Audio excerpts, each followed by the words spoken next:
হজ কবুলের নিয়াতের বিশুদ্ধতা। যেহেতু হজ দুলকাদা মাসে হজের প্রস্তুতি চলে, পৃথিবীর বিভিন্ন প্রান্ত থেকে লক্ষ লক্ষ হাজি হজ যাত্রী আরব দেশে যায় হজ করার জন্য। এই হজ সম্পাদনের, এই হজটি কবুলের করতে গিয়ে নিয়াতের বিশুদ্ধতা কেন হওয়া প্রয়োজন? কতটুকু বিশুদ্ধ নিয়াত আপনার যদি হয়, আল্লাহ তাআলা আপনার নিকট থেকে এই হজ কবুল করবেন। রাসূল সাল্লাল্লাহু আলাইহি ওয়াসাল্লাম বলেন, ইন্নামাল আ'মালু বিন্নিয়াত ওয়া ইন্নামা লিকুল্লি আমরিন মা নাওয়া।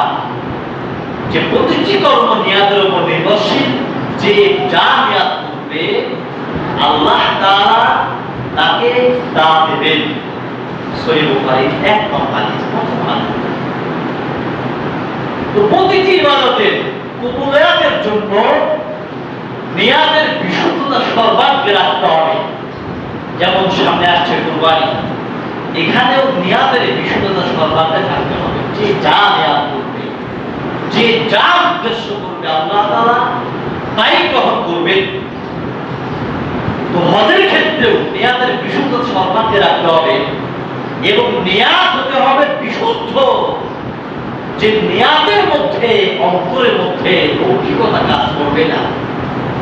টাকা পয়সা রয়েছে এজন্য হজ করছি, মানুষকে দেখানোর জন্য হজ করছি, মানুষ কি বলবে, এত বড় মানুষ, এত সম্পদশালী, সে হজ করছে না, মানুষকে দেখানোর জন্য সে হজ করছে। কিন্তু প্রকৃত অর্থে হজ করার জন্য ইবাদতের ক্ষেত্রে ইখলাস, নিয়াতের ব্যাপারে ইখলাস যতটুকু থাকা প্রয়োজন, সেই ইবাদত বোঝার ব্যক্তি তা নেই।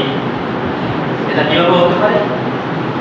আজকে হজ যাত্রী অনেকে রয়েছে যারা ইবাদত করতে গিয়ে অনেকেই আমি দেখছি বড় সারাদিন থেকে আদায় করে না, কিন্তু টাকা পয়সা রয়েছে, হজের জন্য তারা অগ্রগামী হয়ে রয়েছে। এক্ষেত্রে আমাদের সংস্কার হওয়া প্রয়োজন এবং এই কমিটমেন্ট করা প্রয়োজন।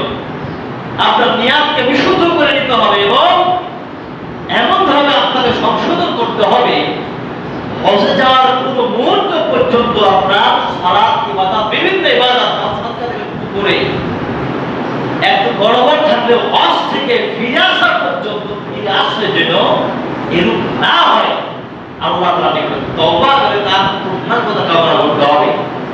এজন্য হজ কবুলের জন্য নিয়াতের বিশুদ্ধতা থাকতে হবে সর্বাগ্রে। নষ্ট যে যা নিয়াত করবে তার হজ সেদিকেই হয়েছে বলে